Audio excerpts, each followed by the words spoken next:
We would like to celebrate the 100th anniversary of the mothers coming to Pondicherry. And we thought the best way is to really be in her atmosphere, to think about her, to recollect some of those beautiful moments. And for that we have invited some sadhaks here who have lived many years with the mother. Yeah, can you please put off your mobiles first of all. And then the next program we propose to have is in the month of August. That will be on the 12th, 13th and 14th of August. It will be a similar program to the one that we are having today. That means we will be inviting once again the sadhaks, those who have seen the mother, as on one day. And second day I would like to invite youngsters who have not physically seen the mother, but who have a contact with the mother. So that will be for 2 days, 13th and 14th. And of course it will be a forum for everyone from the ashram, from Auroville. Because I know quite many friends in Auroville who have seen the mother physically, and also those who have a very good contact with the mother. So that's the program we are thinking of for August. And of course for the next year, 2014, 29th March, again we would have a conclusion program. So that's the way we are trying to relive those extraordinary moments. So friends, today we will start with the meditation, with the Mothers and Sunil Das music. Then there will be a video show of glimpses of the mother's life for about 17 minutes. That's more to recapture her presence and to live her presence. And then as a third event, I would like to show you the launching of an e-magazine that SACAR is going to launch today. It is called Sri Aurobindo Darshan. But so that I don't take your time later and stop the program, let me explain to you that this name Sri Aurobindo Darshan was approved by the mother in the year 1972, and it was given to my father. So I thought that under this caption of Sri Aurobindo Darshan we start an e-magazine. Of course it will be sent on the internet. So anyone who would like to subscribe, not subscribe but connect with us, you're welcome. So that will be carrying in the spirit of darshan. Darshan, both physical darshan and darshan meaning the philosophy and thought of Mother Sri Aurobindo. Of course you will have an idea of it when we show it to you today. So that's the launching of that. And then the third item would be our guests from our senior sadhaks who would be telling us about the mother and Sri Aurobindo. And after that we have again short clips from the mother, and to really give you a little bit of her words, her advice. You will see it's all about her, because indeed she is the cause of all this. And as in the car I was speaking to Sunandaban, had she not come here today, I mean on this date, 100 years back, 99 years back, we wouldn't be here at all. I think Sri Aurobindo left to himself, I don't know if he would have started an ashram, but so we are really thankful to her that she came and we are all here because of that. She is indeed the cause.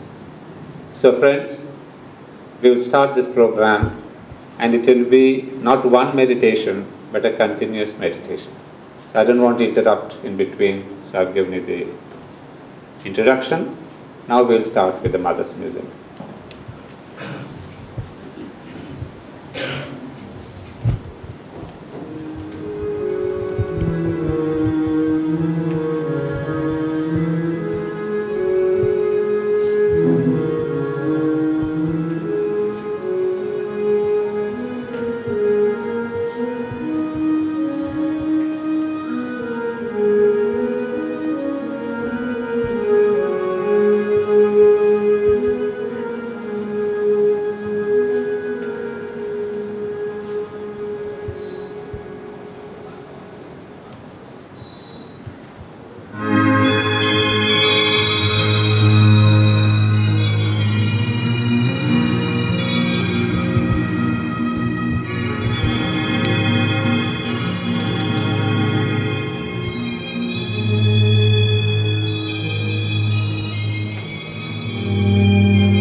Señor, bendiciones,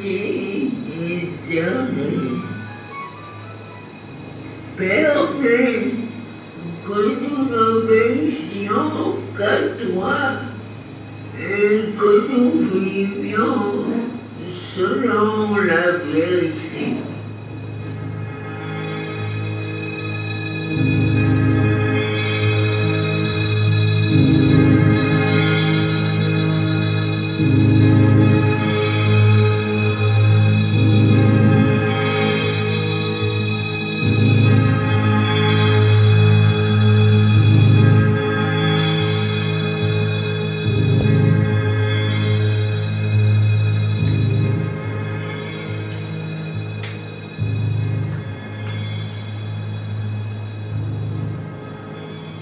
Supremo en santo, retas obey and live according to truth.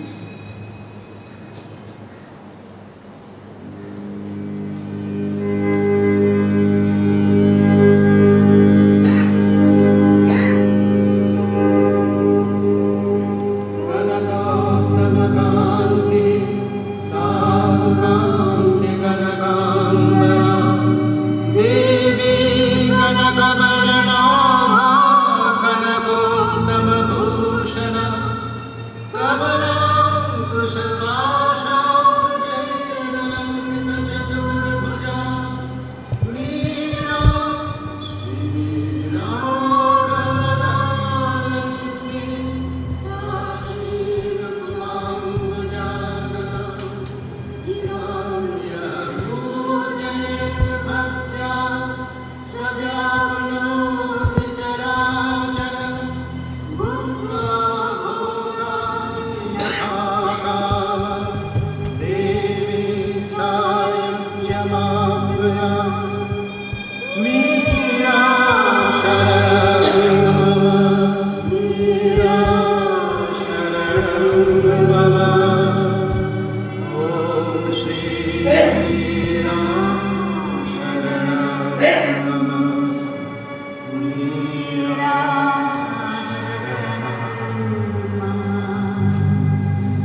puts on an appearance of humanity, assumes the outward human nature, in order to tread the path and show it to human beings, but does not see the divine, says Sri Aurobindo about the Mother.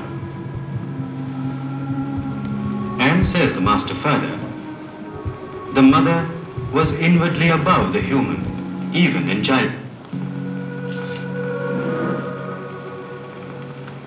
The Mother's ancestors had settled down in France, coming from the Middle East. But such accounts of background would hardly explain her personality. As she said later, I belong to no nation, no civilization, no society, no race, but to the divine. I give obedience to no master, no ruler, no law, no social convention, but to the divine. Extraordinary in consciousness. She was often in a yogic pose at the age of 4. In the woods of Fontainebleau, amid trees 2,000 years old, she used to pass into trances. Between the age 11 and 13, a series of psychic and spiritual experiences revealed to her not only the existence of God, but man's possibility of uniting with Him, of realizing Him integrally, of manifesting Him upon earth.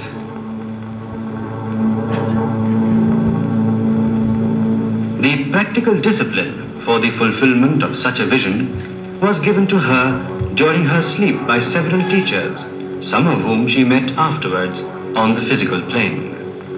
One with whom her psychic and spiritual relation became more clear and frequent was called by her as Krishna. It was when she met Sri Aurobindo that she knew who the Krishna of her vision was. But several years were to intervene between her meeting the Master in vision and meeting him in person. Out to explore the horizon of mysticism, the Mother spent in Algeria with Monsieur and Madame Thion, adept occultists. A moment of this period has been caught by the Mother in one of her paintings. 1910. The year Sri Aurobindo came over to Pondicherry was also the year when the Mother heard of him. In 1914, the Mother's urge to visit Pondicherry was fulfilled. While 2 miles off the Pondicherry shore, she knew that she was entering the aura of Sri Aurobindo. It was on the 29th of March that the Mother met Sri Aurobindo. She wrote in her diary, "It matters not if there are hundreds of beings plunged in the densest ignorance. He whom we saw yesterday is on earth.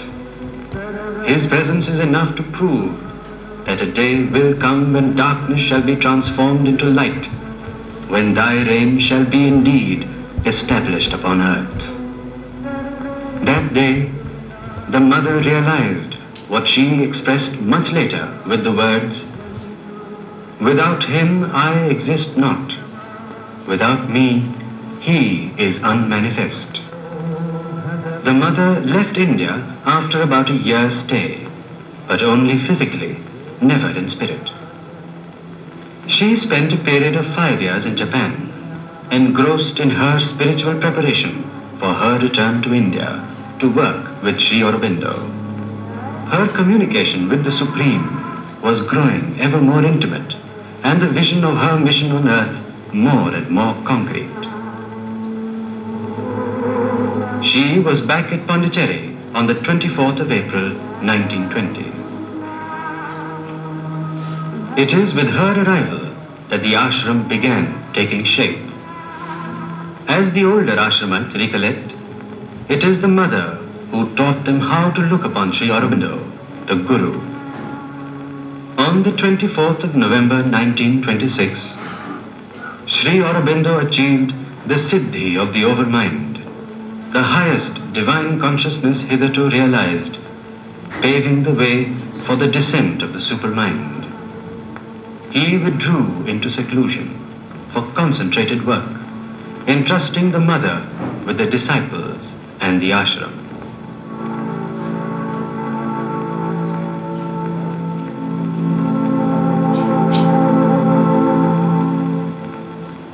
Around the mother gathered children from everywhere. No aspect of the ashram was deprived of her loving touch. The mother launched the sadhaks into the exploration of the sublime, herself watching their every step and stride. The omniscient spiritual guide, she at once took care of the sadhaks much more than a physical mother could.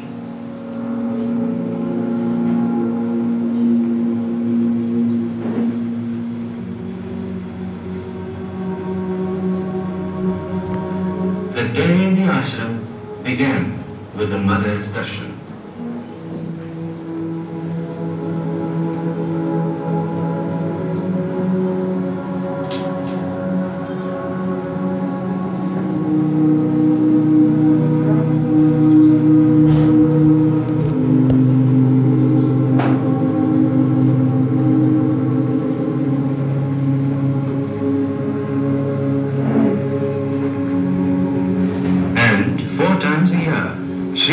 And the mother together blessed their disciples and devotees. On the 5th of December 1950, Sri Aurobindo gave up his body.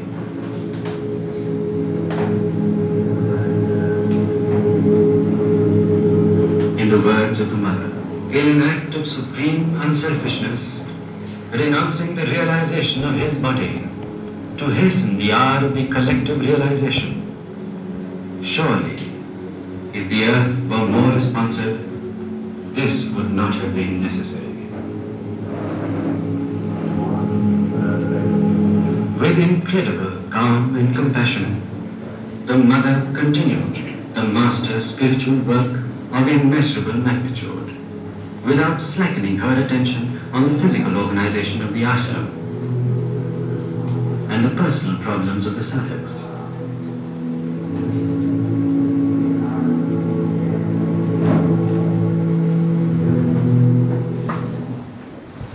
Sri Aurobindo's yoga intends to transform man.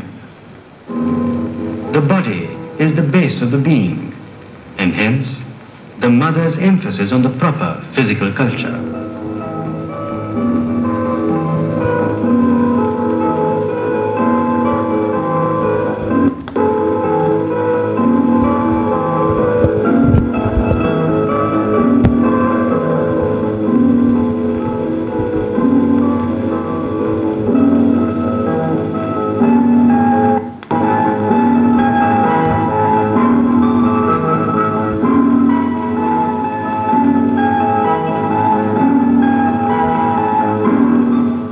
Reminds us.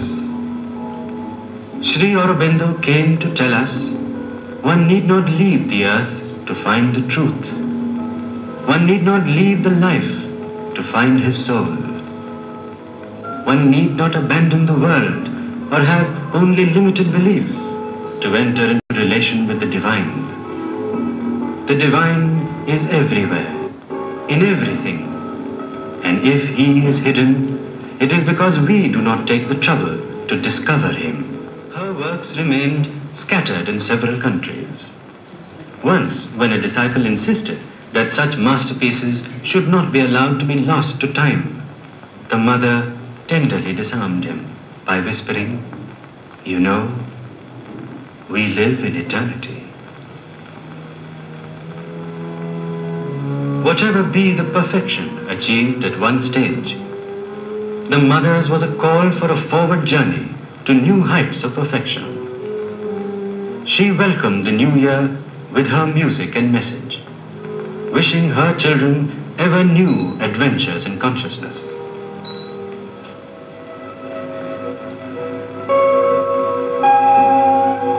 All the works done in the ashram are the mother's, said Sri Aurobindo. To work for the divine is to pray with the body.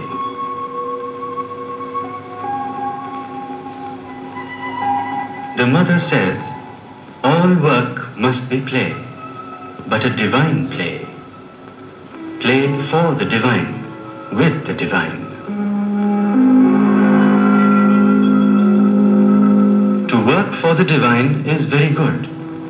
It is delight.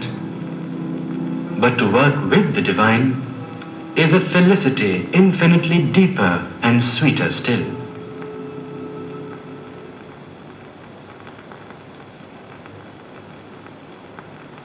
A great siddhi in the yoga of Sri Aurobindo came on the 20th in 1956, when the supramental power manifested itself in the subtle physical atmosphere. Its impact on human life remains a matter of time. More and more people came to her, but she had time and patience for all. Her will was puissant on their nature's acts.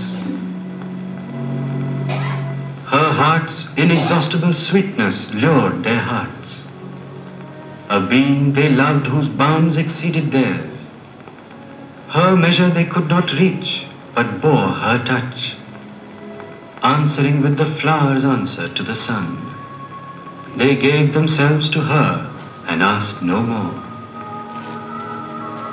Some turned to her against their nature's bent, divided between wonder and revolt, drawn by her charm and mastered by her will, possessed by her, her striving to possess, impatient subjects, their tired, longing hearts, hugging the bonds close of which they most complained, murmured at a yoke they would have wept to lose, the splendid yoke of her beauty and her love.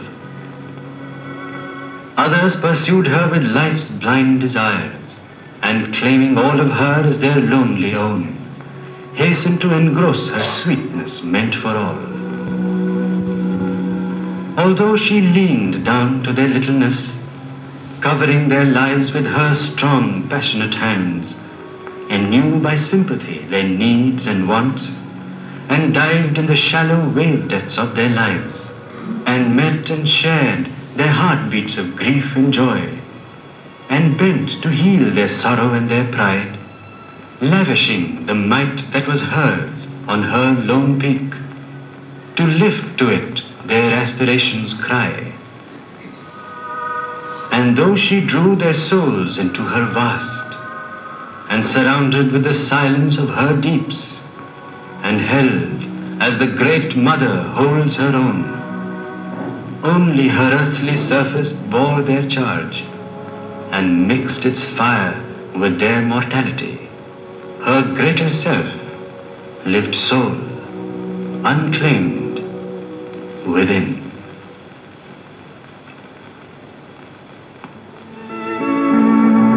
On August 15th, 1972, the world observed the first birth centenary of Sri Aurobindo.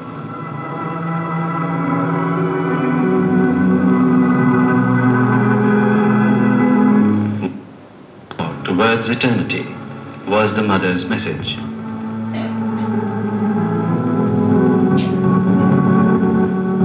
On the eve of the year 1973, the mother gave the hint that it was not unlikely for her to give up the body during the year that was setting in. The devotees had their last collective darshan of the mother on August 15th, 1973.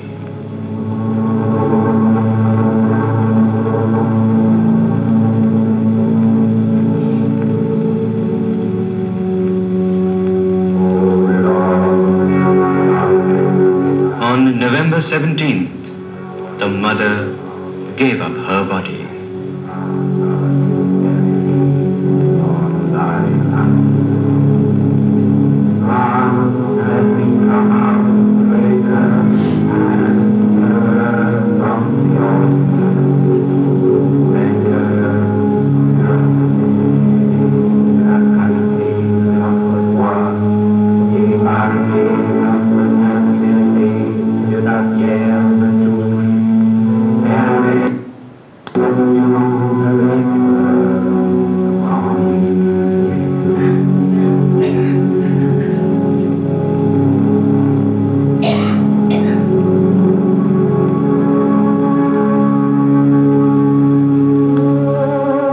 sweet mother. Your physical body belonged to the old creation because you wanted to be one with your children.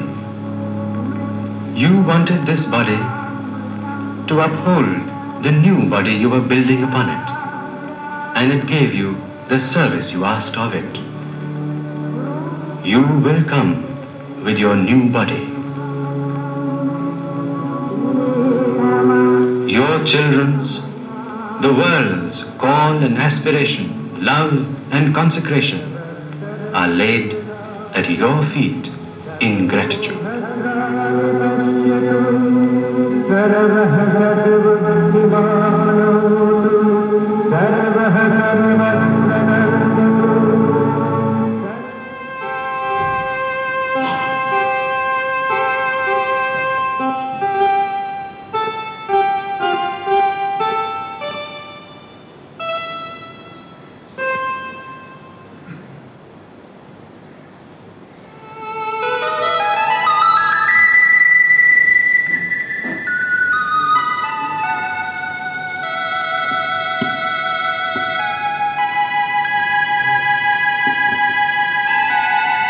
We have kept to the same handwriting that was sent to the mother. We have not changed the thing that is there on the original blessings. This was given on 7/8/72. The blessings were given.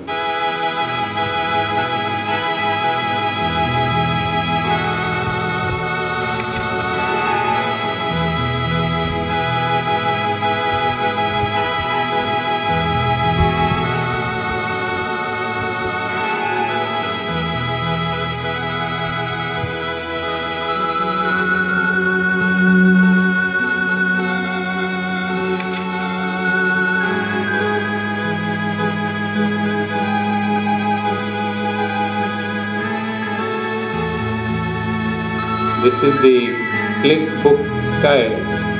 You cannot read much, but when it comes to your computer, you'll be able to see the significance of what is written. They're all selected from the mother and from some other authors of ashram.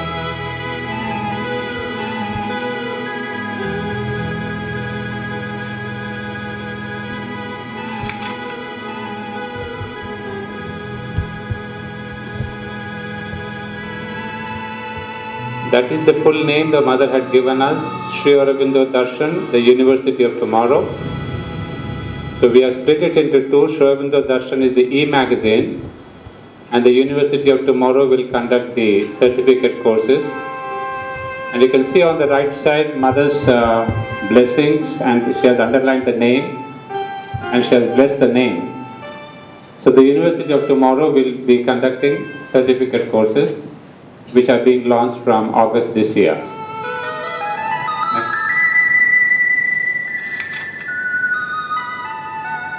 Yeah, that is the inauguration of the University of Tomorrow.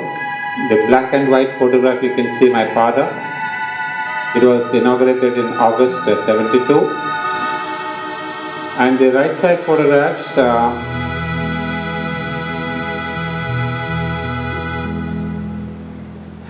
are the foundation of this building, SACAR, which was supposed to be originally for the University of Tomorrow. You can see Diman Bhai and Madhusudan Reddy and MP Panditji.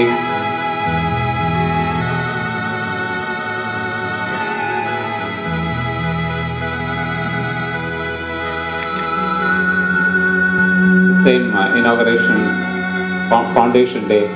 The foundation took place exactly where the dais is here, the same spot.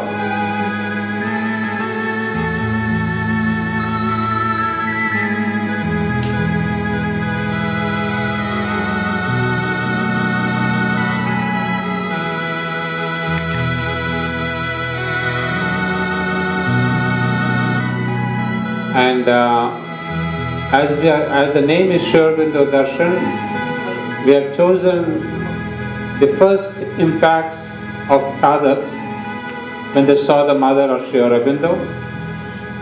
Of course, on the mothers you can see her blessings, and that is by Nirodha, the first contact. So here we are given all the articles wherein the descriptions are given by the authors, what they felt and how did they see the mother of Sri Aurobindo.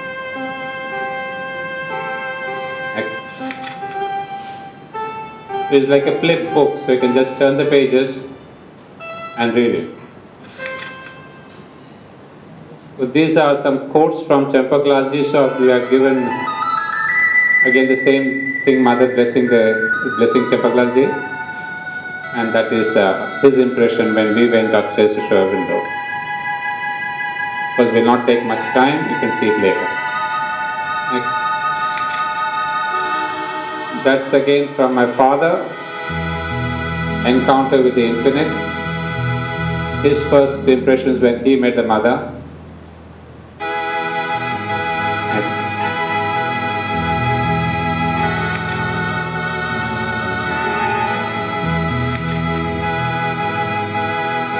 Now we have added another section, very important, solutions to life problems. And these will be selected from the Mother and Sri Aurobindo, mostly their letters, to practical day-to-day problems. And we have invited readers to send us questions or anything, which will be answered in the light of the Mother and Sri Aurobindo. So here we have taken up one question from the Mother and her own answer. So this is from our wallet. So that's the Mother taking a class.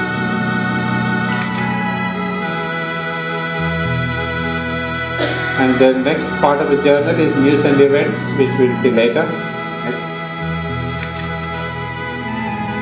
So these are the events of this year that SACAR is going to have.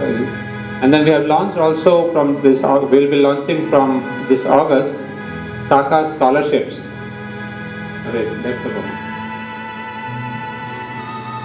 So those are the scholarships that we are launching from August for SACAR Fellow for research for 3 years, and Scholar in Sri Aurobindo start 1 year, and Researcher in Sri Aurobindo studies for 6 months. And so people can avail this scholarship, but the only thing is the scholar or the person studying has to be a resident scholar. That's the only condition, rest we'll see. Next. And of course, for those we are not interested, that is, we have a YouTube and video talks and all that we have launched today. Contact us. And of course, for this team, we have Professor Kishore Gupta from Bangalore, Bangalore, and we have Shruti Vidwaka. So they are the executive editors, and so they have done this entire journal actually. So it's really good work they have done. Of course, I should mention Kadir here, we should have mentioned his picture and name. He has been the technical expert to do this flip book. Next. That's the picture of SACAR which you are seeing from outside. So this is the first draft, first inaugural issue, and after that it will be a bi-monthly, and we'll send it on across the internet of SACAR. So here we'll have a brief recounting of their own contact, their wonderful moments with the mother. And the thing is, Bhavudi is telling, Bhavathanidhi tells us that she's ready to answer some questions. So she said, I'm not going to give a speech or anything, but any questions regarding their times with the mother. She's a captain and she's a teacher, so she has a lot of exposure to mother, both in the playground and in the school. And of course, Nidata was also a captain and a teacher, is also, not was also. So they're all into this, into physical education as well as the school, so there are lots of things to tell you. But it's for you to ask them questions and bring out what they have in their hearts and minds. So maybe anybody would like to start, or Nidata would like to start? No. Devalalji? Bhavudi is the question answers. So she is the last one in any case. So we'll get to the question answers later. So if you have something in mind, maybe you could start.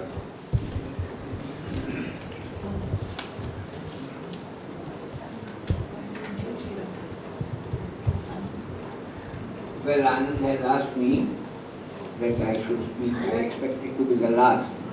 Because they have all grown up here, and I grew into here because I came much later. Can you hear? No, cannot hear. A little audio, or maybe that one.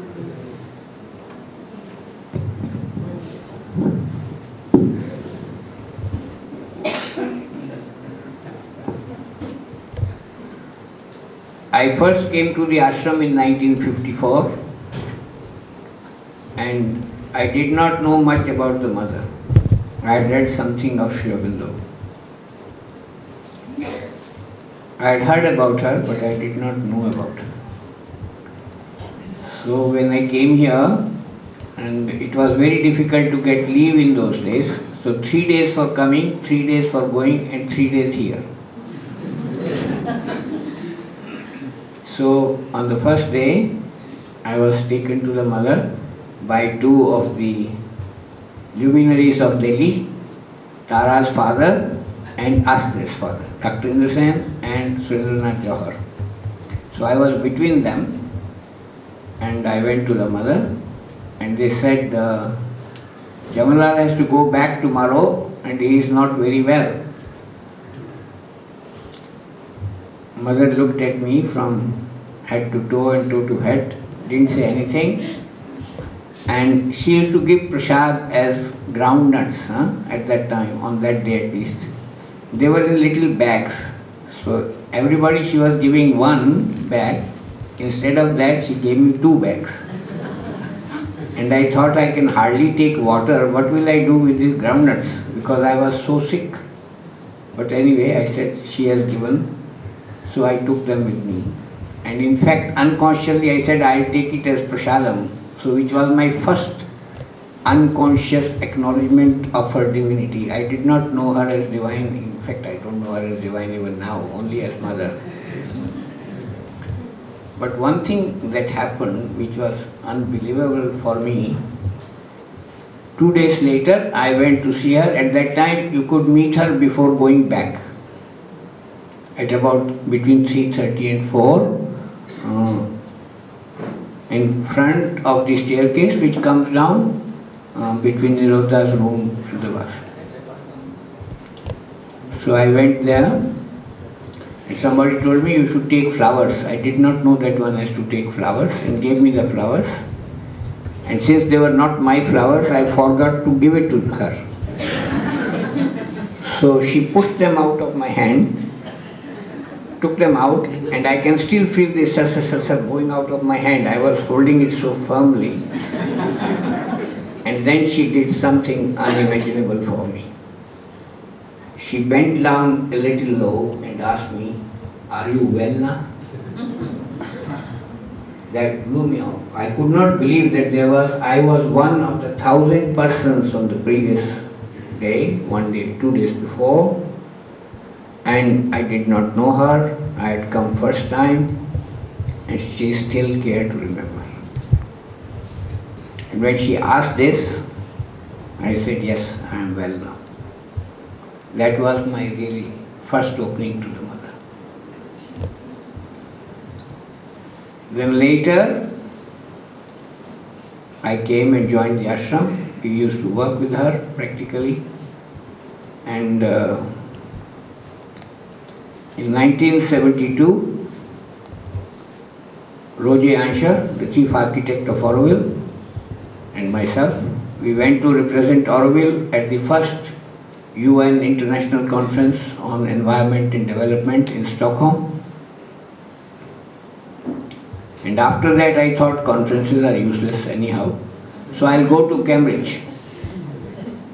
I stayed there for a few days. We were doing work which was very similar to work being done at Cambridge, and somebody invited me there. And when I asked Mother, she said, yes, but come back soon. I did not realize the meaning of her word come back soon, because in fact I thought that I don't have my father-in-law's house there where I will stay. I will have to come back soon. There is no money. But I didn't say, of course. And I went to Stockholm and from there to Cambridge. And I was to stay there for 15 days. And then I realized why she had said what she had said. They told me your work is very similar to ours, we'll give you 1 year fellowship and you stay with us.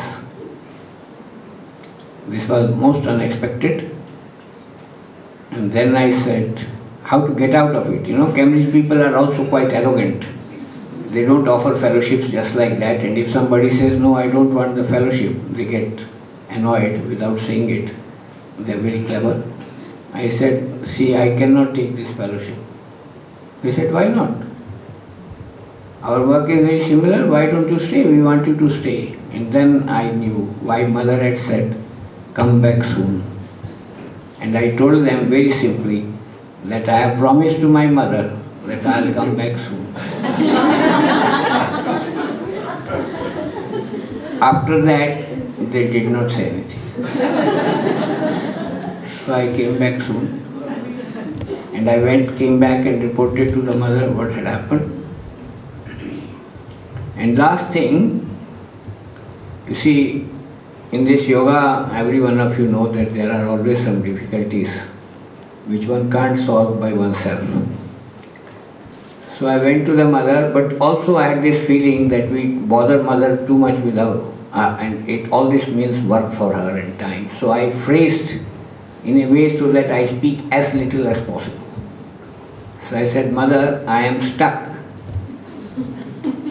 And she looked at me from head to toe and toe to head and said, stuck. She made a little pun of it, stuck. Twice, thrice she said stuck. And I kept on saying that I am stuck and she is making fun. Then she said, time to go. And believe me, by the time I was coming down the stairs, I was unstuck. I could feel a great burden lifting up from my head. See, I am a scientifically trained person and I don't believe in the kinds of experience and things which Anand talks about. For him it's natural. So I really tapped my head to find out whether something had been really lifted up. And it was quite light, and it was lifted up.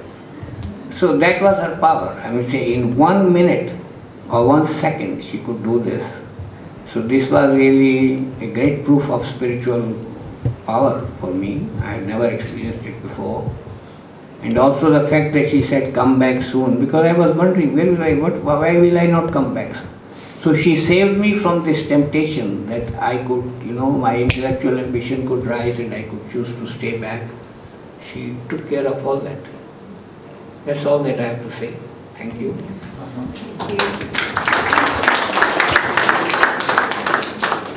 I have seen Mother and I have kissed her feet. I have been asked to recall some moments lived in contact with a mother's presence. I was reluctant because it might sound like blowing one's own trumpet. But then, when we think of her or speak about her, she is present with us. So finally I agreed. Talking about her, we are inviting her presence. When she addressed us as Mopati, one of my little one, my child, our being was glorified in a justifiable pride, I think. In gratitude, our hearts pray to her to be worthy of that grace. We are also humbled because such insignificant creatures like us are accepted as her beloved children.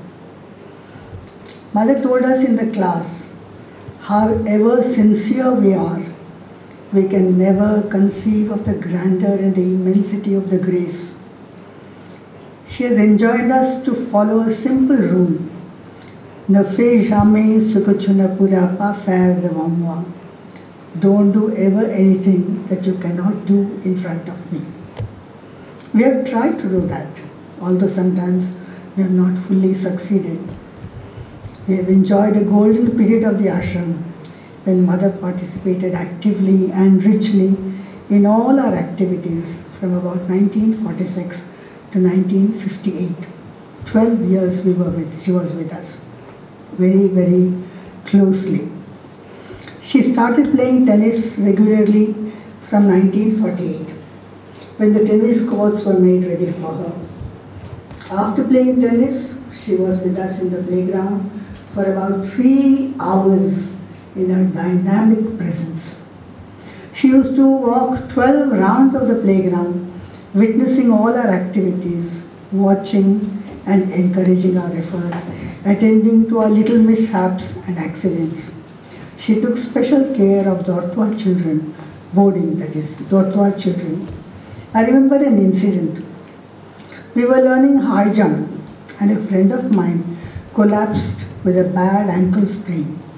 Mother herself came and sat on those terrible coir mat and put ice on her foot personally. What a grace.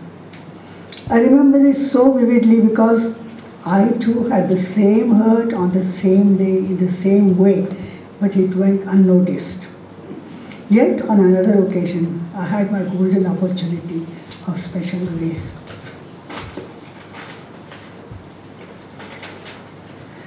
We were playing football in the playground. My friend and I were backies. We were poor players and the smart boys always looked down on girls at that age. We failed to guard the oncoming ball and prevent a goal. On came an angry, powerful ball hurled at me straight onto my face. Eyes, nose, lips were all bashed hard and I crumbled to the ground. Some people rushed to help, lifted me up gently with soothing words and led me to the tap on the northern side, washed my face carefully. I was then asked to try and open my eyes. I did so, and lo, there was Mother watching me with great concern. Lord Mobati, Sava mieux? Hello, little one, is it better? She asked with all her care. How could it not be better? Such were her days, having her darshan and personal contact in the mornings, and this boon of a special long presence, her company in the evenings. Here's a little sweet story of innocent love for her. Two little girls used to wait for Mother to go to the guest house to distribute sweets and nuts to the children. She used to walk briskly, and her heavy chappals stamping on the floor, sandy floor, used to leave her footprint. These two little girls would stealthily take a pinch of the sand from her footprint, placing it on the palm of the little hand, blow out the rougher grains of sand, and quickly lick up the remaining powder, delighted and feeling great. Such was our life, a simple song, a happy poem, lived unconsciously and spontaneously. I've been a green road captain since the age of 11. Some more sweet little incidents come flashing on my mental screen. Mother, on returning from the playground, would stop and watch our activities for a while, taking a keen interest in some things and even participating in some events and encouraging us. We did not know enough French, and she has written, especially for 4 of us green troop captains, physical education lessons in our notebooks. This enabled us to give orders in French. For example, in the early days, we used to say, droit comme un i, that is straight like an eye, restez debout, stand straight. A little later, in 1948, physical education was much more organized and each group was assigned a uniform of different color. Each group stood in front of Mother and recited a prayer wearing its new uniform given by the Mother herself. And she answered all the prayers. For her green group, it was special, she herself wrote out the prayer. She called us young captains to the storeroom, read out the prayer and explained it to us, and then we in turn taught it to the children and we recited in front of Mother. The prayer this is the prayer she wrote. Sweet Mother, for us thou hast kept the path free from all dangers and difficulties, the path that surely leads to the goal. And when the final victory will come, it will reach out to infinity. Mother, keep us always green so that we may advance without stop on the road thou hast with so much labor prepared for us. Now the mother's wonderful answer. She wrote the prayer and she answered the prayer. My little ones, you are the hope, you are the future. Keep always this use, which is the faculty to progress. For you, the phrase, it is impossible, will have no meaning. This filled us with such a glorious pride. Such was her participation in children's life. She has been the presiding deity of all our activities and progress. We could approach her almost at any time, anywhere in dire need. While she was sitting in front of the mat in the playground, watching marching, we have sometimes been to her to say, "Dusmair shekel kasho zata di." That is, Mother, I have something to tell you. She would get up, holding our hands, lead us to the storeroom, and listen to our insignificant little problems. Our capacities differ. In spite of making much effort, I was deplorably poor in my physical activities. One day I lamented about it to the mother. She smiled and encouraged me sweetly. She said, "My child, when you cannot do something, stand quietly and call me." She closed her eyes and uttered very sweetly, "Ma, ma, ma," like this, and I will come and flow in your veins. That is a wonderful promise. It will be treasured for lives to come. So gradually, we learned to become more conscious, and a little more personal contact with her was enjoyed. She drew us closer to her in many, many ways. Let me tell you of another episode. As children, we went to the mother for blessings every day. On one occasion, my friend could not come as she had a bad toothache. I requested mother to give me a flower for her. She remarked, "Oh, a toothache, I know it very well. She had had it a few days or weeks earlier." And as she began looking for a particular flower in her tray, I watched her for a while, then asked her, "What are you looking for, mother?" She answered, "Progress."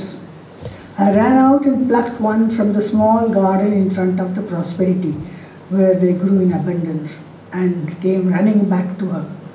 She was very pleased and gave it to me for my friend, saying, "You will tell her, my child, pain always comes for progress." When I asked her once if all our prayers are heard and reach her, she answered, "Your prayers are always heard, my child." She said, "Never, never doubt that. They are always answered. You have to learn to be receptive to my answers." In her intense and tender love for all her children, she would sometimes say to me, "Write to your father that I think of him often." What a grace. Her love on special days was overwhelming. Her tears of gratitude would flow freely, moistening a little her lap. When I tried to wipe out the tears from her gown, she would console sweetly, "It is good, it doesn't matter." When we went for pranam, she used to hold our head in both her hands and plant a kiss on the forehead.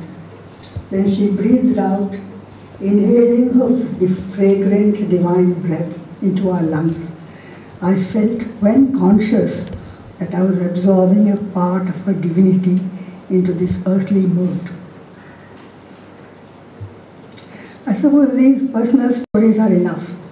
There are other moments that have left an indelible mark upon the heart. She always showed a great pleasure in receiving our little insignificant gifts of love. A box or a bag, a handkerchief or a greeting card or a piece of embroidery, always with great encouraging remark. "Oh, you have done this for me? It's so pretty." You can imagine our happiness. In the 60s, we used to go to the mother, not every day. She stopped coming to the playground afterward. We used to go to the mother in the afternoons at about 3 p.m. on our birthdays. Some others used to have her blessings afterwards. There was a teenage youngster waiting before me for his birthday blessings. We used to take time, we used to take to mother something made by our own hands to offer to her. She always took time to see it carefully, lovingly, and encourage us. But mother was late that day. This is one of the things we have been remarking. Mother in her activities often became later and later and later. I observed that as a divine compassion, because she had to receive people whenever they come, and so her program used to get gradually delayed. But mother was late that day, and this youngster grew so restless that he could hardly wait for her blessings. When he was called to receive her blessings, she at once noticed his restlessness and asked him, "Are you in a hurry?" He replied, "Yes, mother, my friends are waiting for me in cottage restaurant for my birthday party." Waiting just behind him, I was shocked to hear this foolish yet frank confession. But what mother said was a still greater surprise, revealing at once her understanding sweetness of the divine ways and a compassion for human frailty. Giving him her loving blessings for the birthday, she asked him to come back the next day to show her his mechanized aeroplane. The Divine Mother has time for that. She stooped so low for us. I recall an incident as a teacher. Once a little boy was caught stealing. I made him aware of his wrong action and made him write to mother, confessing his mistake. This is what the mother wrote back. I'll read in French, then translate it. Mon petit, je te donne un mantra que tu répéteras le matin et le soir. Je suis l'enfant de douce mère. Je dois être digne d'être l'enfant de douce mère. That is, my little one, I give you a mantra which you repeat morning and evening. What is the mantra? I am a child of the sweet mother, and I should be worthy of being the child of the sweet mother. Such was her alchemic cure.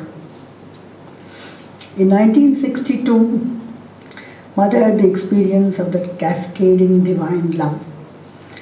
After reading this experience of her, I went to Nalinida to ask for a clarification. He explained to me that Sri Aurobindo had described and explained in his book, The Mother, the 4 aspects of the Mother in great detail. There were some more aspects of the Mother that remained to be manifested. This new descent was the next aspect of the divine love, descending on her. I was thrilled. Let's read from the book, The Mother. There are other great personalities of the Divine Mother, but they were more difficult to bring down and have not stood out in front with so much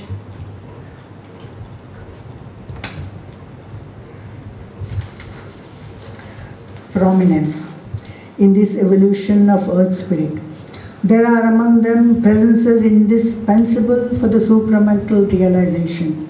Most of all, one who is a personality of that mysterious and powerful ecstasy and ananda, which flows from the supreme divine love, the ananda that alone can heal the gulf between the highest heights of the supramental spirit and the lowest abysses of matter, the ananda that holds the key of a wonderful divinest life and even now supports from its secrecies the work of all the other powers of the universe.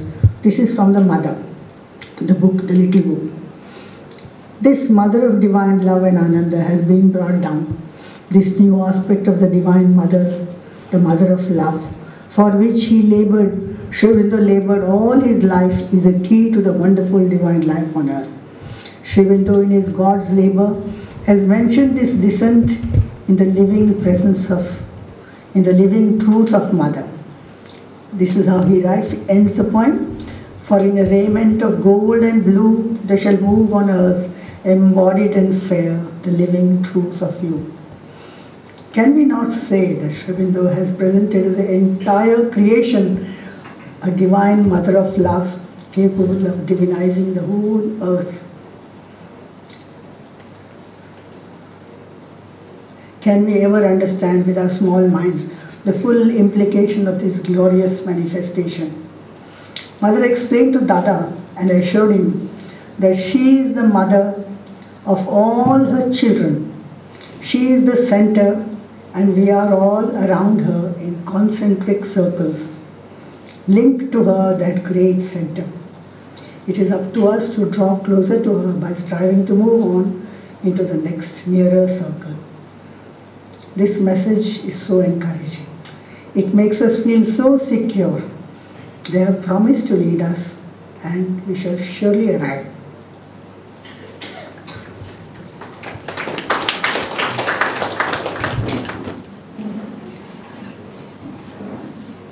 I saw the mother when I was 9 years old.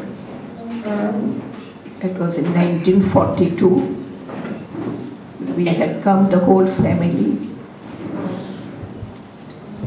My father, my mother, and my brother and sister and myself. When we went to the mother for the first time for her darshan in the staircase, she was dressed in a sari, her head covered, and she looked very tall to me because I was a tiny child at that time. But she was, for me, a lost fairy queen that had come to life. As a child, I had mostly grown up in a garden around our house, amongst the flowers. And I was quite aware very often about beings playing around the flowers and the plants. But I had not dared to tell anybody about this because I thought everyone saw them, everyone felt them. But physically, when I associated that seeing in the garden as a child in a human form was when I saw Mother for the first time. Then onward, of course, she became our mother. We came to know her a little at a time. We stayed for 15 days here, and there was and my father explained to me that these flowers will be counted and arranged in trays, and when they go for pranam in the night to the staircase where Mother stood again for her darshan, they would offer these flowers to the Mother. So I said, I too want to come collect these flowers. And then he said, no, you can't do it. You are not one of the sadhaks. And of course, I knew nothing about what a sadhak was and what an ordinary girl was. But I persisted, and two old sadhaks, Pujalalji and Puraniji, who were my father's seniors, said, if she wants to do it, don't stop her. Go to the bazaar and get her a plate. So we started gathering these transformation flowers, counting them, and putting a little chit into this tray that we used to carry with us.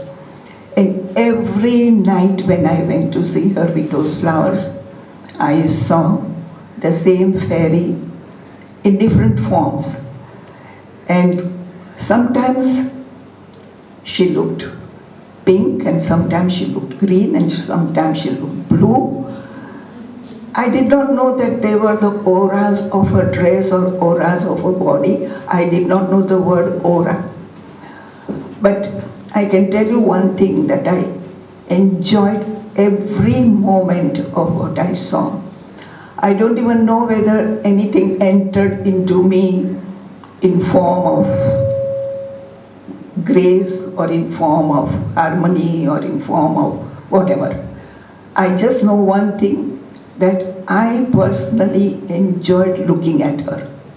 And it was not enough. When I had to turn back to come down the stairs, I was not happy, because I wanted to keep on looking at her.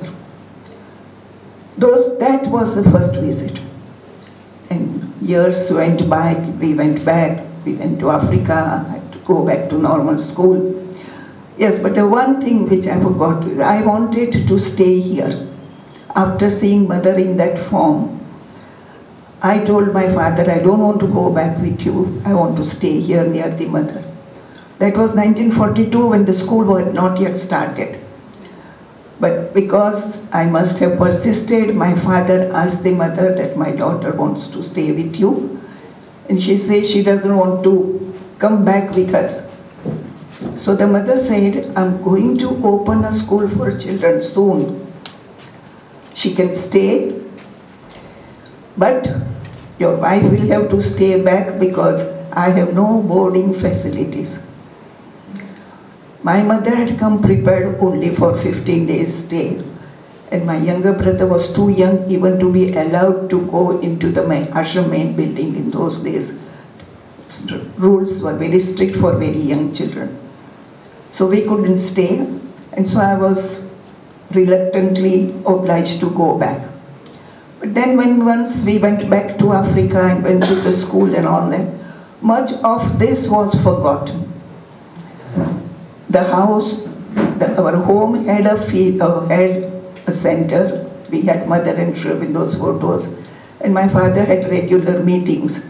But I was never emotionally or mentally or even in any other way involved into this.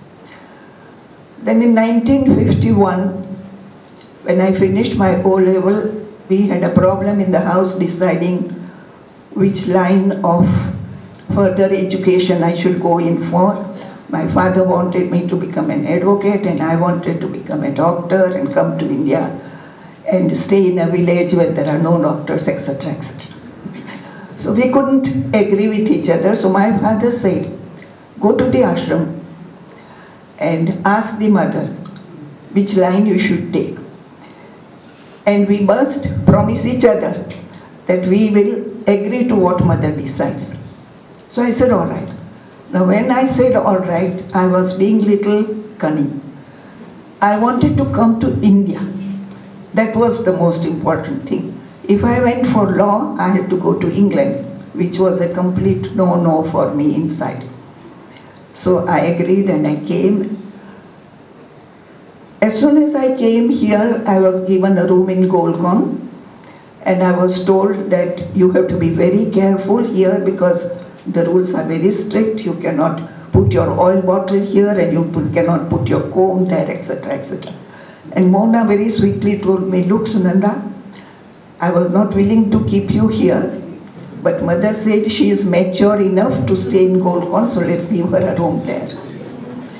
So I said, all right, I'll be very careful. And I went to the mother for pranam the first day itself, and I missed the transformation tree because it was no more there.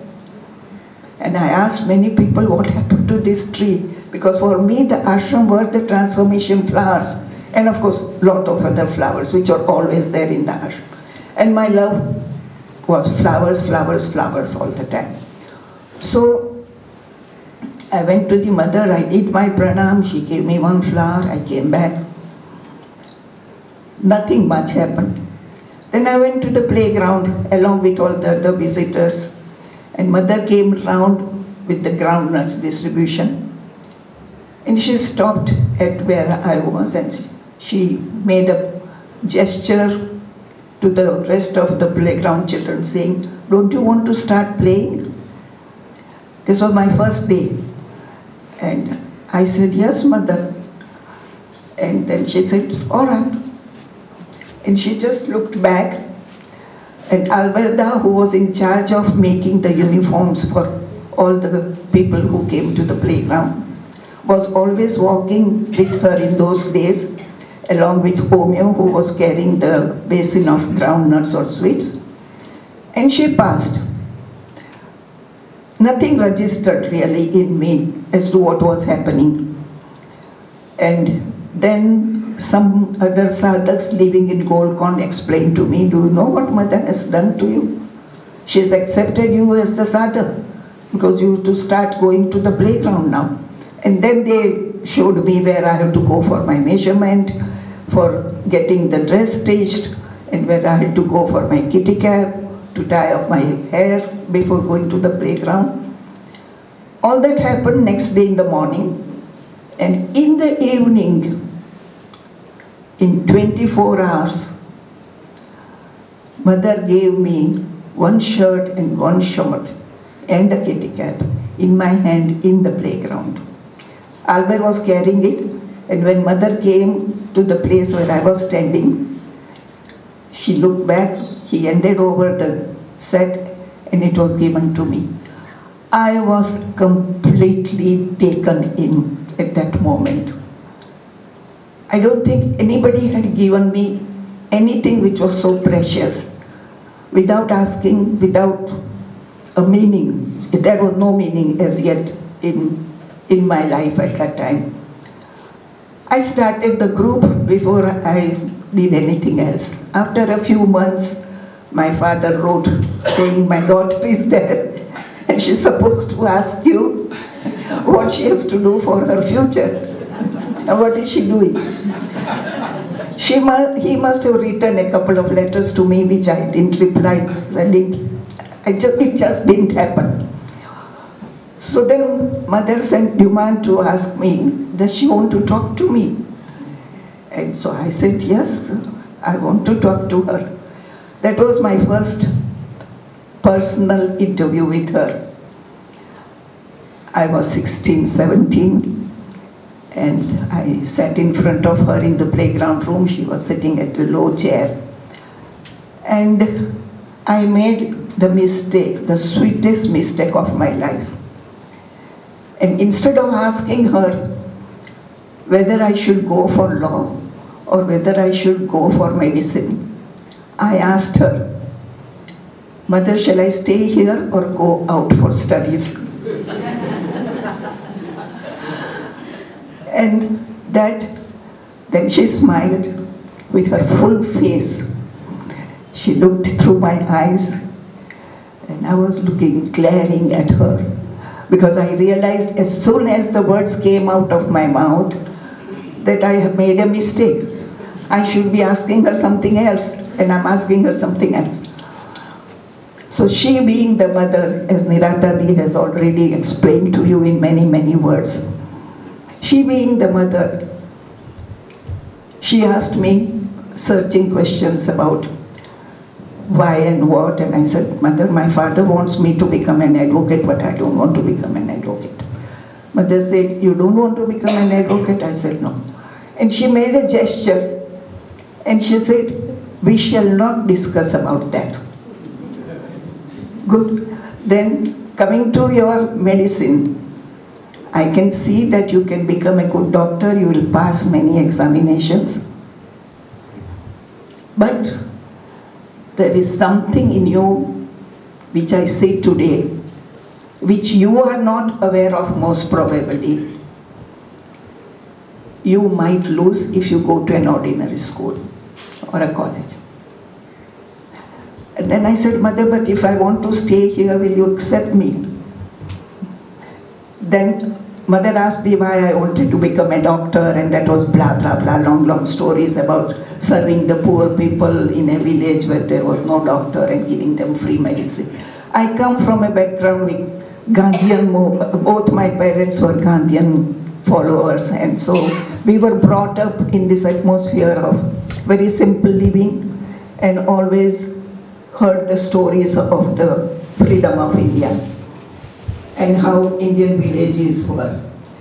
So I told Mother all this, and then Mother smiled.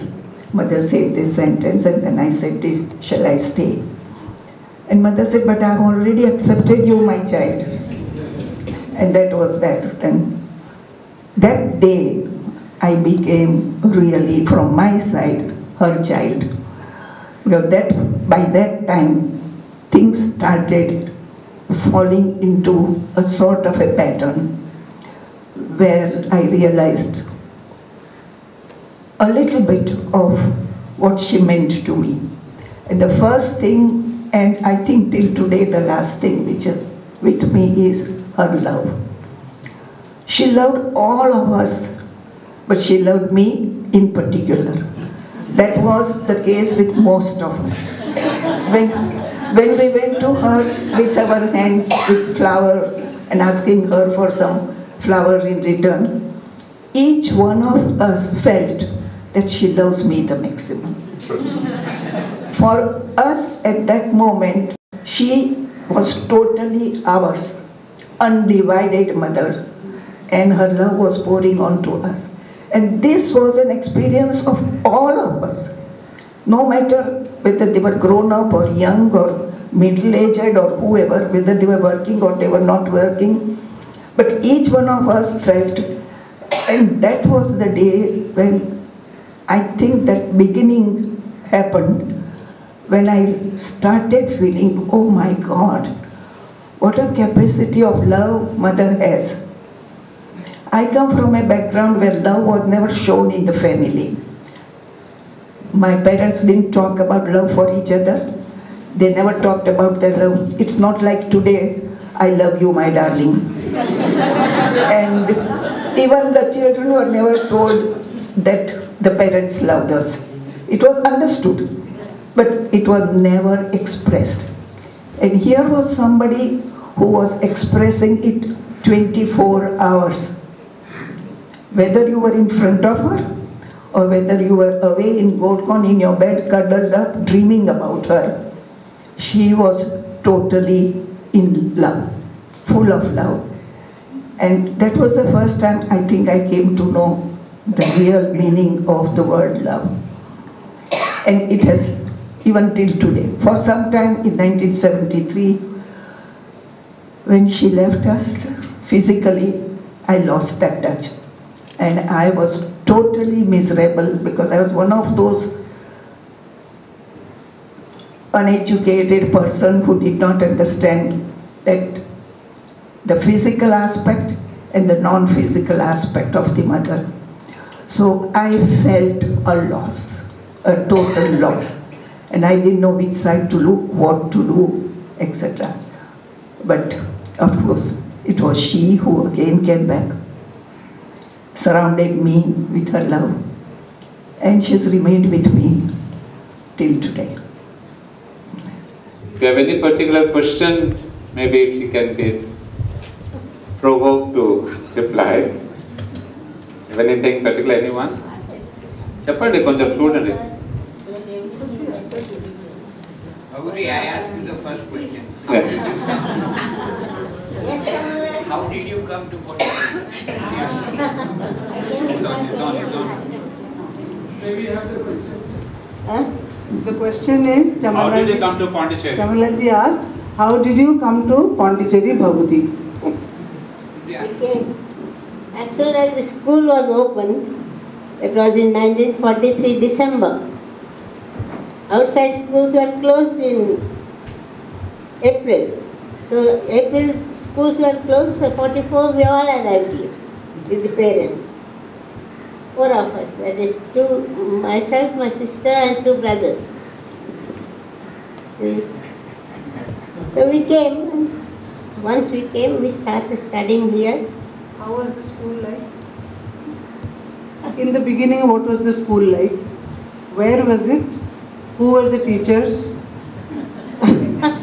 You won't know, most of them are gone. Shishida was always our headmaster. Then we had Manu Bhai, Pran Bhai, and these 2 at the kindergarten at Pavita. Pavita was there. And after that, we were a little older, about 10. We are 10-year-old. So there, these teachers were different. Even Ranjita was our English teacher. He's still there now. Inkorida is no more. Prabhakar was Sanskrit teacher, and so on. Benjamin was a French teacher.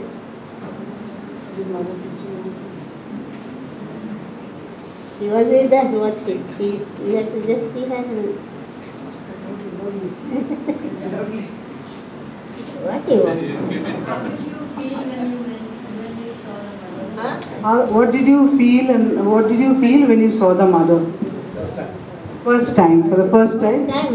I don't remember, but I know we all ran to her. As you run to your mother. Whatever happens, you run to her. No. Run to your mother. I heard she was mother, not some means divine and all that.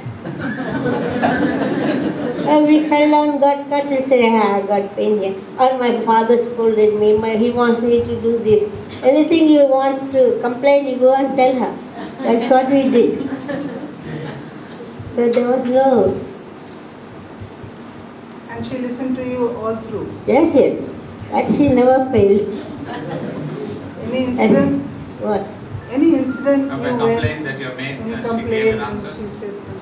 No, I didn't want to go out and study. My father wanted us to go after 14, 15-year-olds. He said, now you go and apply for some matriculation and all that.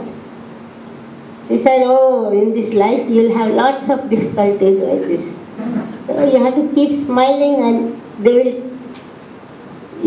pass. So I went to appear for the exam and failed. So I'm back here.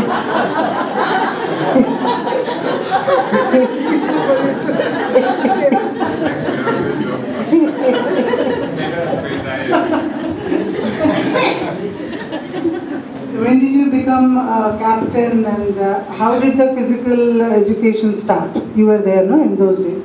Yeah, physical education. Actually, I was always a fat lump. Usual. As I am now, I was right from my childhood. People were teasing me. I used to do a lot of exercise. I thought, no, I must become strong. I have neither a physique nor a face, so I must be at least have strength. So I did lots of strength. And those days Birendra came. Birendra and Pranab, and with Birendra's help, he started making me do exercise and I really became strong. You did bodybuilding, is it?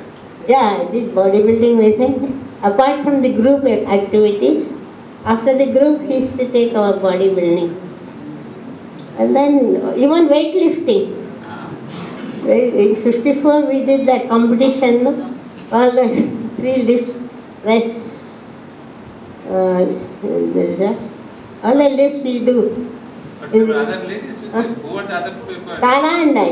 Oh, Tara was a different weight, but we did. And that day, special day, that day we had the competition, I was not very well. So I thought I'll give monkey.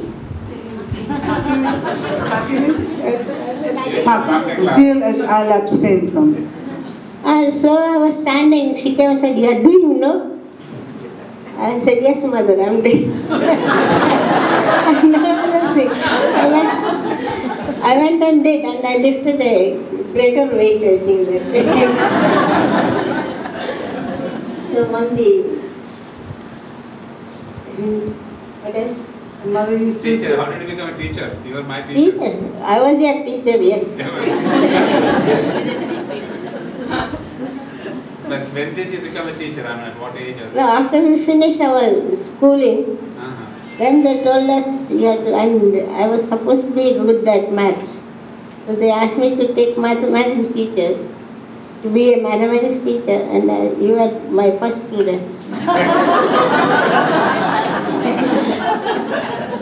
How I succeeded, I don't know, but and I continued for some time. But then after 73, 74, I realized I was no good at teaching.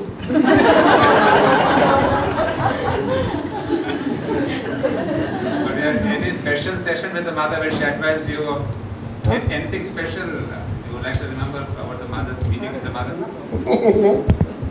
No, for her, whatever we want, we went and got. That's all. There's no special, and everything was special. Like playground, how I started working. We were all there. I used to go and help Gauridi. You know, Gauridi and Sunila, Sunila was my teacher right from the age of 10. Till I finished my school. Every year he was my teacher. He taught us botany, chemistry, maths, everything. And I used to go and help Gauridi because part of the thing where the playground was, mother used to come and sit there, no? So, and it was a go down. And the band box was there on which she used to put her sari or something and a cushion, and mother used to come and sit there. That's how she started. It was a storeroom and she was. Then, Jalada had a big garden of, where now sports ground, basketball court, the jasmine flowers. So he used to bring trays of jasmine. So Gauri used to put the flowers there and make some design on it. We used to go and help. Gauri and Narendra, you know Narendra? Tara's brother. Yeah. They were staying in the playground. There were 2 rooms.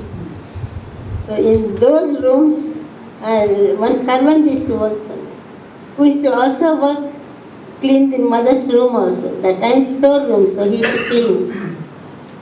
So when he was cleaning, mother entered, and we were all there. Said, why is he doing this? The mother said, Gauri said, he works for me and Narendra mother, that's why he is finishing cleaning here also. Said, no, from tomorrow she will do. I was standing with her. So from that time, I am doing that. Decoration in mother's room, playground room. Sweeping and cleaning, and first we started with sweeping, wiping, cleaning, all that. Then we used to come 5 o'clock in the morning, do the thing, go to dining room, eat, go to school, come back. It was like that. You are fully occupied, no mischief.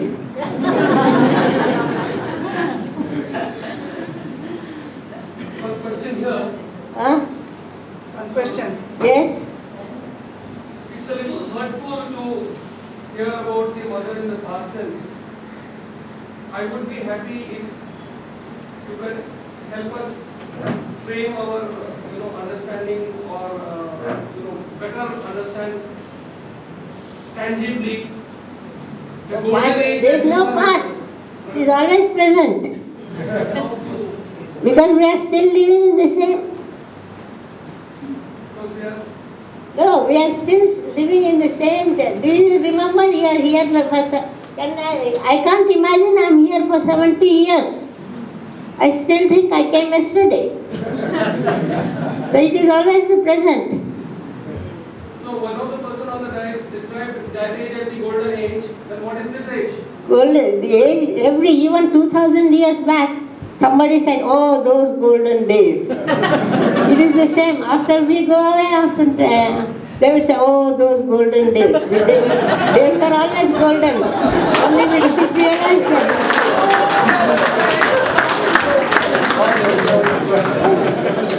Only one question. Yes. We heard this. We are in medical. Just help the ashram people to Jibmar and other things. How will come the mothers?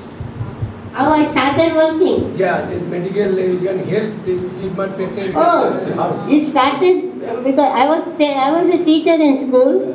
And my sister was a doctor. Yeah. She came here in some 59, 60. She came here. She was the head of maternity hospital in Pondicherry. So when there was some problem with ladies, they used to ask me to take them to my sister. So I used to it started with that. I used to take them to my sister to the hospital and come back. Slowly it started, oh, this doctor, that doctor, this person has a problem with the heart, that problem with the bones and things like that. So I left this and went to the other one. Do you have any correspondence with the mother? Do you write letters to her? No, only when somebody was sick I used to write, and she used to say, you do this, do that, that's all. Nothing personal? No. Personal is always there. We are always with her. What is personal?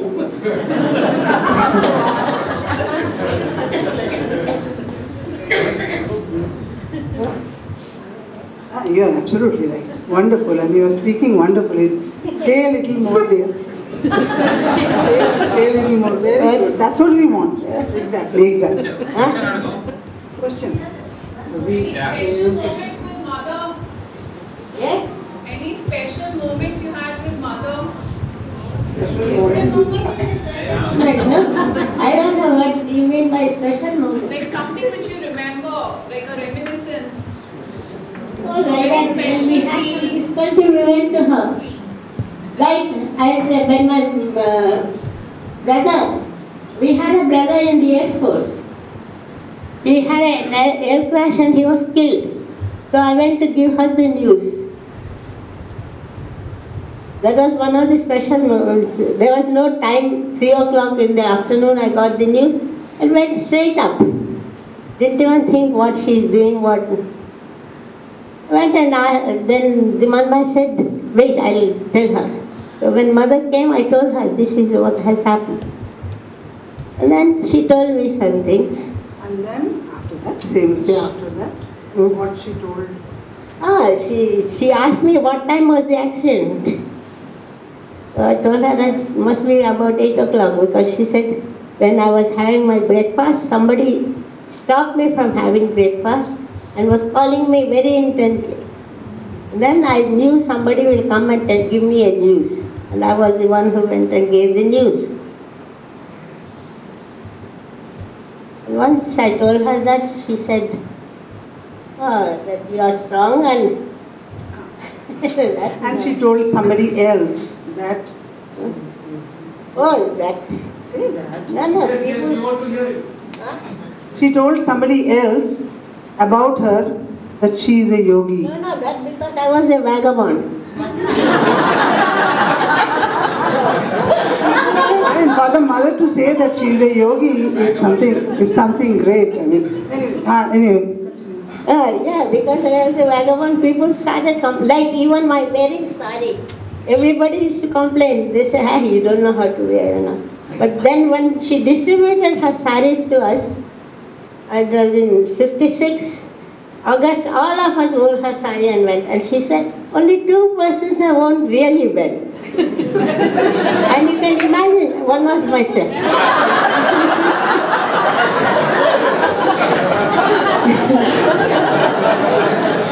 So it's like... About the yogi, About yogi, she said, when she...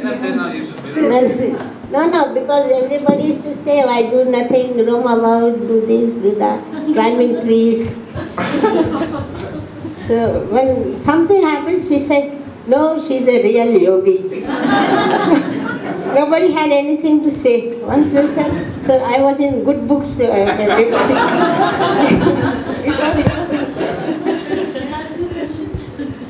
Yes. Did the mother ever scold any child? Yeah, she did. She did. And even... Did she ever scold you? Me, no. I was a good girl. I supposed to be.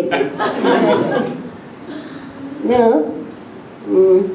We used to sit, meditation hall upstairs, that is where we used to go, Shyaminda's room, where Shyaminda and mother came, we used to sit in 2 rows like that. And she used to come after terrace darshan. We had several darshans, from morning till night. One was balcony darshan, then 9 o'clock was window darshan, where she used to come and feed a crow. And then there was terrace darshan. And after terrace darshan, she used to come, we used to go from school and sit. And we had either some tomatoes or something in her hand, which she used to throw and we had to catch. So one day it so happened and suddenly she hit somebody on the back. All of us got stunned. What happened? Why is she hitting somebody? And she laughed. Somebody had hiccups. And it stopped as soon as she hit.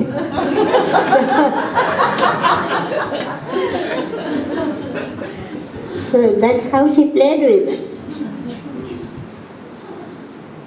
Anytime she really got angry with somebody, like she's saying, is scolding somebody, what for?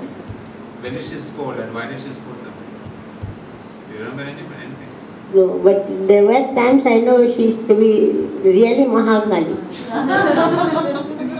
She used to get very wild. But not with children, not normally with children. I don't know. Can you narrate any incident of the mother in class when she was teaching you? I was never in her class. Whenever, because I used to doze. To tell the truth, wherever I sat, I used to sleep. So I used to go inside the room. Her class was outside. In the room, I used to work. So that was easier to do than to hear.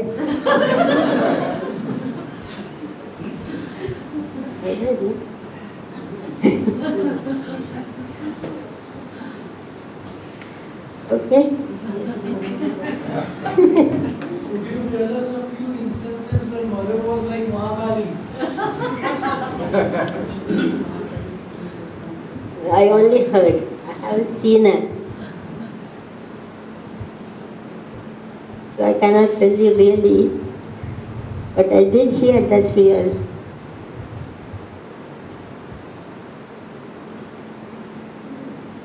But for us, as I said, children are children and mother is mother. Do you feel any difference now and when she was in the physical? No.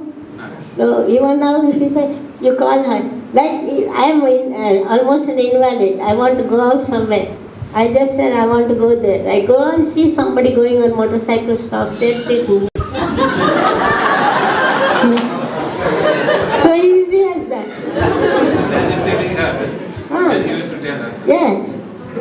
It's very, means, and if somebody is not well, you just tell her, mother, see that she becomes all right. You just tell. And you feel she has heard it also. And it is true.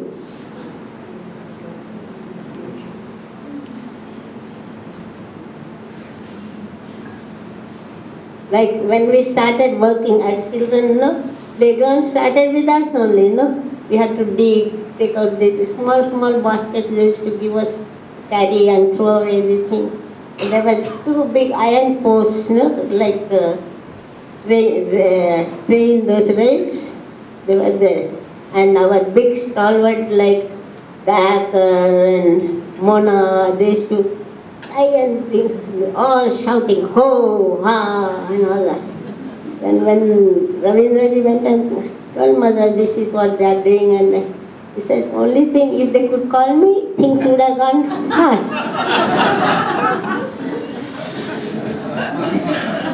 So it was so easy, which we didn't know. So now, after that, we all called her.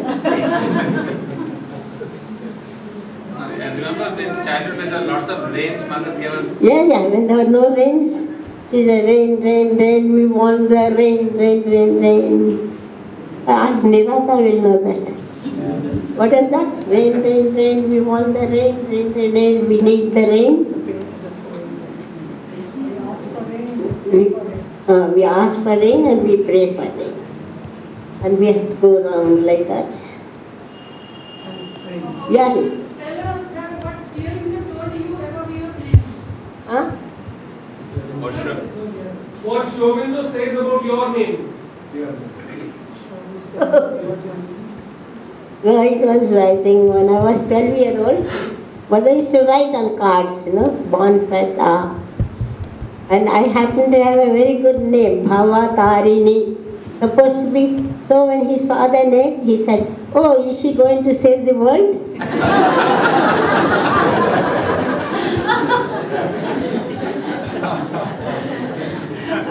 So we are great by the name. You said our word today. Huh? You said our word today. You said our word today. In what? Making you laugh. Good to laugh, You're reminding us that you just have to ask her and things. Yeah, absolutely true. Whatever you want, you really ask for it and she has told also that if you really want something, you will get it.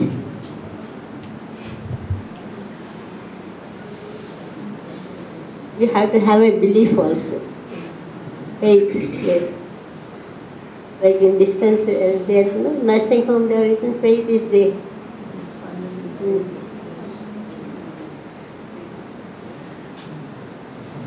Okay, let us stop. I think we are all tired.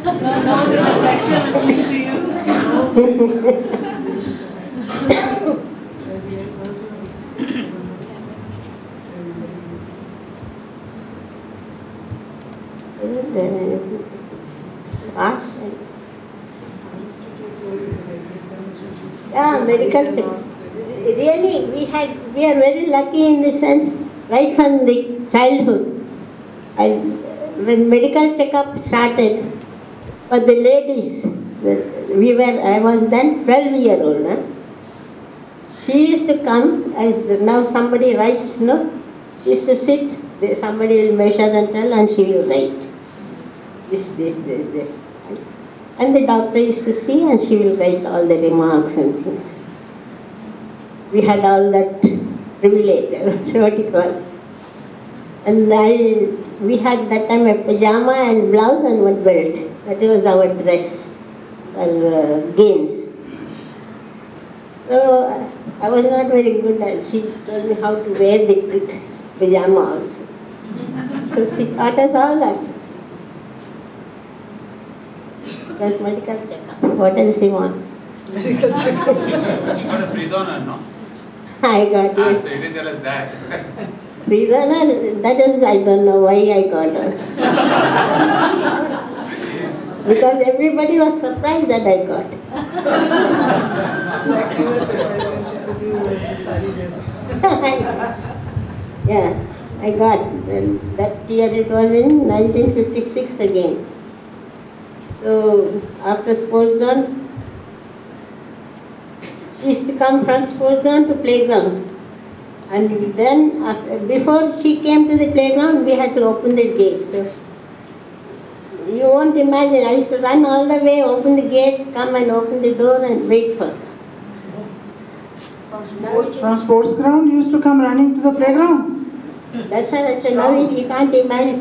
Now I'm proud about it. So, then when I entered, she came and said, oh, then it was drizzling that day. So she came and said, oh, you're all wet. She started doing that. And I said, yeah, mother, just drizzled a little. So I got wet. So she said, you know, tomorrow you come to school. I said, to school, the prize distribution the next day, 3rd. So I have decided to give you pre-donor. You can imagine my surprise or whatever it was. You are very good in studies, huh? No. I wasn't. I was neither good at studies nor at anything. She did a partiality. Absolutely. I had divine partiality, I always said.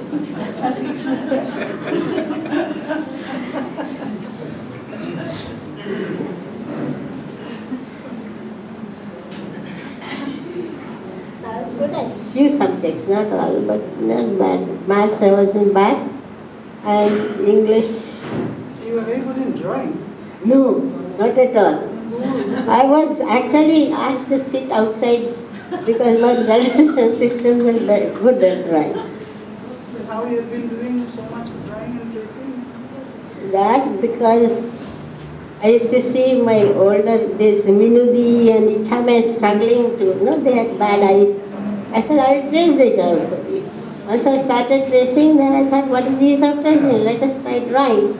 And so it came. It is all, again, the divine way. You don't know something, she'll teach you something. Nowadays I do drawing without one seeing what I'm doing. You do very well. That I don't know. People have to say that. She's a wonderful cook. That you can see by my size. Anyone who is hungry, if you are passing by Bhavudi's house, you can just get inside. You'll always get something to eat. All. Every one of you will do that. If somebody comes and says, I'm hungry, you won't give food? Won't you give food? You always have something to give. You will. That is, you happen to have it. We are always living in plenty. What nowadays? Everything is plenty here. Boy, mom.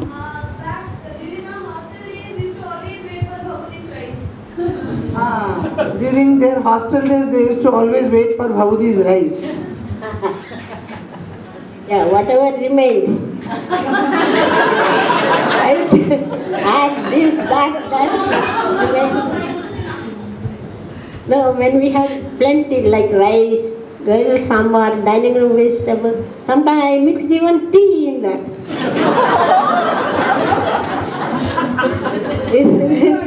And so many things she knows how to make out of the dining room bread. Oh my God, it's incredible. Without knowing, you do it, you know it. Without knowing, how do you know? How do you say you know it?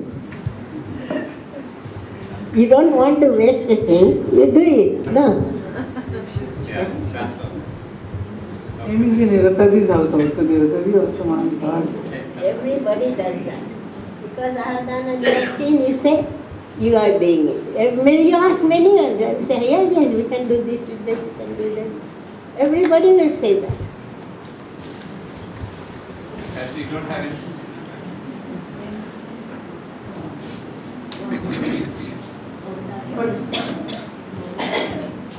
I think we have had an extraordinarily wonderful time. I think we have seen many different facets of the mother. From Bhavudi, from Sunandadi, from Niratadi, and from Jamalalji. And I think it's really a wonderful beginning to celebrate her coming. And you have seen why she came to all of us. As Niratadi told us, really, she is the mother of all and she is here to change. And then what's wonderful is, you see, she was not that divine Mahakali, Maheshwari, Mahasaraswati. She was really, as Bhavudi is telling us, the mother of the daily needs. And I suppose that's what matters, and that's what is important. That she took us all as little children.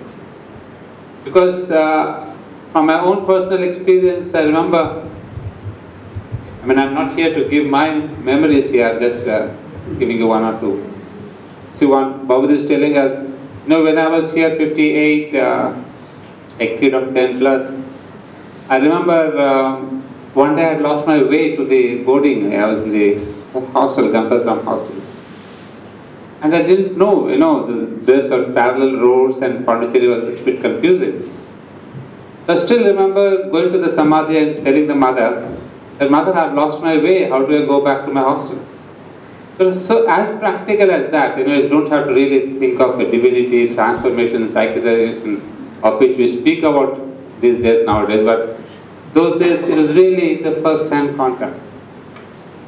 And so I think this is how she has lifted all of us, coming down to our level, being the day-to-day mother, listening to us, all of them are telling us, she had all the time and the patience to listen to our complaints, our needs. It's not a complaint, I think it's more how she really took us up slowly. And of course, sometimes she may have camouflaged our own outer thing, and while she was working within us. So she never revealed to us that grandiose facet. She was really the mother. Well, I'm not here, as I said, to give my memories. We'll see at some other time. But I'd like to say one thing. I don't need a mic. I speak loudly. When Bhavudi was just telling us about the storeroom, which was transformed into, made nice for the mother to come. Gauridi herself was telling me one day this story that mother was to come and how Gauridi quickly put the saris together and wherever, since it was like a storeroom, she kind of tidied it up and saw to it that mother has a place to sit upon. She's saying it was a box or something on it. Band box. Big, on which she was made to sit with some cloth or sari on top of it. What was very nice about what Gauridi was telling me was that Gauridi was telling me that her mother used to give for the mother some pistas and some kishmish and some badam, if I remember. Some dry fruits, Mother used to take it and eat it. And one day mother tells Gauridi, tell your mother not to give me because I put on 2 kgs. I was so delighted to hear that even she used to, like her She used to weigh herself and she used to be worried about her weight. I mean, this is to make, this is just, when I was in the school, my Jamalalji is my revered guru. We had our vice principal, Mr. Madan. No, we had our principal, Nareshji. And one day I was in the school, in my teens, and I had put some nail polish. And I think that might have been for the first time. And he scolded me because he was a very traditional and strict, austere kind of a person. And he said, you are not supposed to do all that. Do you understand? You have a great future. And if you put nail polish and all, this is not good. So I still remember, I started crying. And then our science teacher, he said, come to the lab and I will take it out. And then right after that, sir brought us to Pondicherry. That was the very first time. I was not even 14, I was less than that. And I went to the mother. And I went to the mother and I see that she was wearing a nail polish. And it was very light color. I felt so reassured. I said, it was not a very wrong thing that I did anyway. So that kind of a thing, I mean, it makes you feel, oh, she also looked at her weight and she said, I've gained 2 kgs. I have something to say. After the next blast, we are finishing, I think Anand is going to say one video, seeing the mother.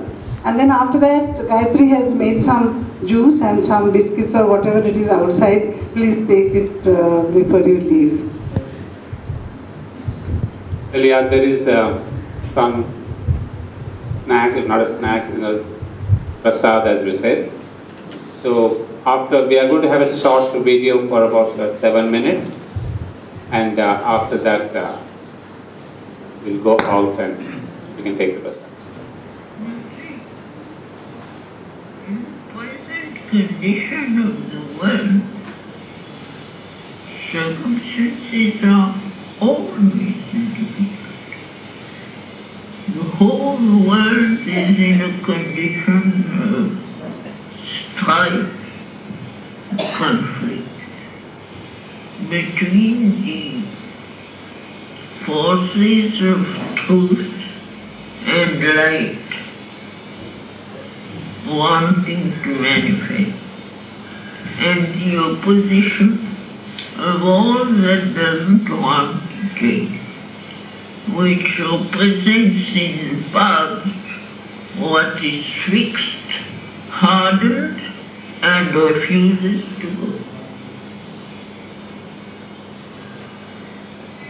Naturally, each individual feels his own difficulties, is faced by the same obstacle. There is only one way forward.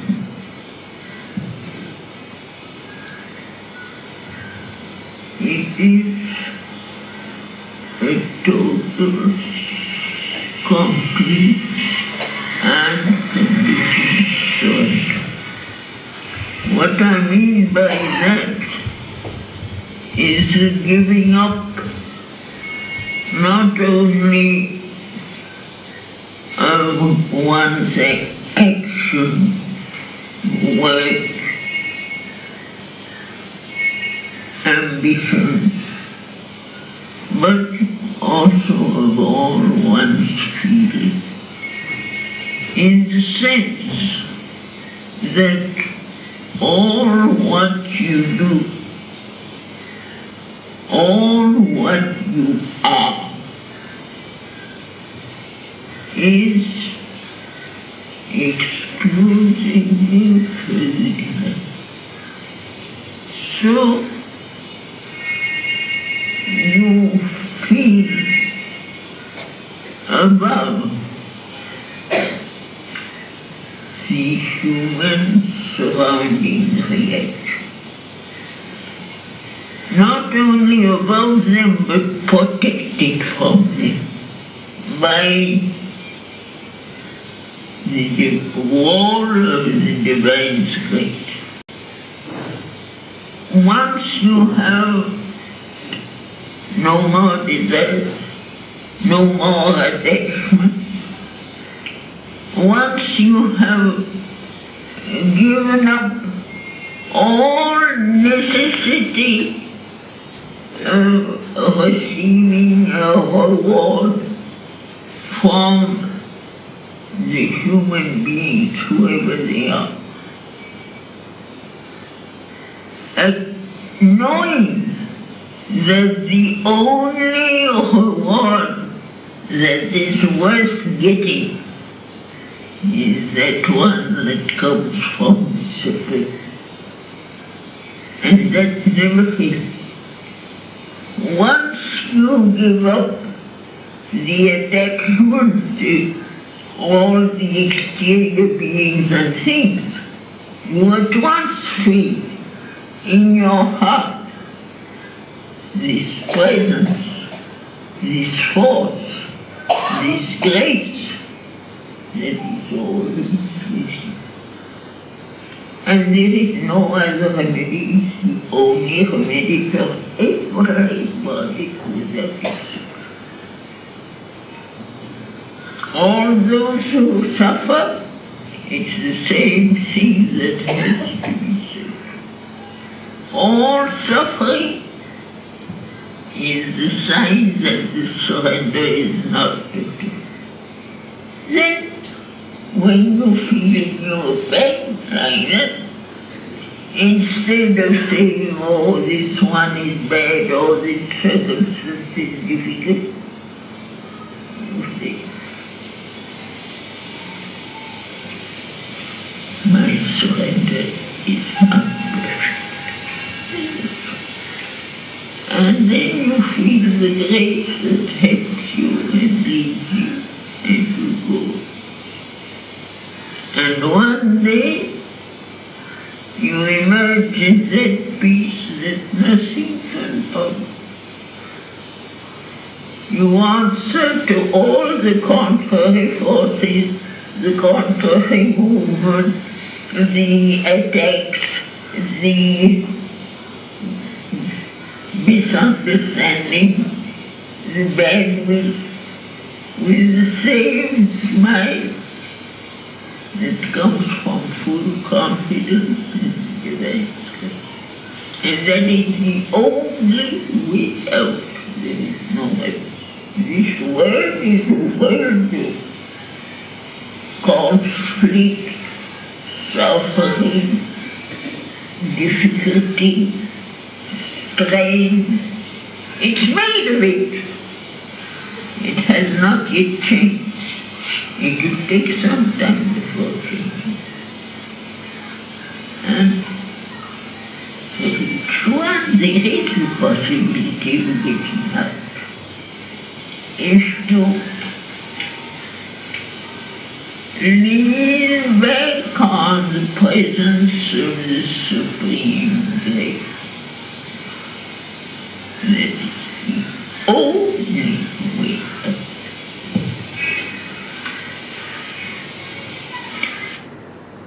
Well, that is coming to the end of the day program, and I'm sure the whole purpose of it was to really feel the Mother's presence. And I'm sure we have had an aspect of that. And as I said in the beginning, we would have a similar program on 12th, 13th and 14th of August. Maybe we'll call others, from people from Oroville, people from Ashram, people from other places. So as I said again, I'm repeating myself. One day it will be those who have seen the Mother. The other day it will be those who have a contact with the Mother. So I'd like to include that generation of people who have physically not seen her, and yet they have a beautiful contact with the Mother. And frankly, this I learned from my students last year when I was teaching at higher course. Young students who have never seen the Mother, but one day I gave them an essay, My Contact with the Mother. And they came out with such wonderful essays, I was deeply moved. That in all the circumstances, the problems, the troubles, the issues that are around this place, these young people have somewhere a very deep contact. And that deeply touched me, and I said yes. Because those of us who have physically seen her, this generation is slowly passing out. But what I would like to do is to really bring forth this invisible contact in the younger generation. So I have some people in mind, but if you have somebody, someone wants to share, you can give us the names. I'm giving 2 full days for that. So I would welcome all of you again in August, and thanking you now for coming. And I think we should thank the people who have shared with us, and thank the mother that she is really with us concretely. It is no past tense, as Adovati said, she is an eternal presence. There is no, we use language-wise was and is and will be, but it is where our consciousness is. And as they have all spoken, for them she is not a past, it's not a physical thing, person, she went away. This put it so bluntly and realistically. She comes out on the street and says, "Mother, I want to go there," and somebody comes and picks her up. So it's as concrete as ever. Well, I'm not here to give you talks. This is only the day for the mother. And I request you now to come out quietly and share whatever Gayatri and Deepshika have to give you, a little bit of token of our gratitude. Thank you very much for coming.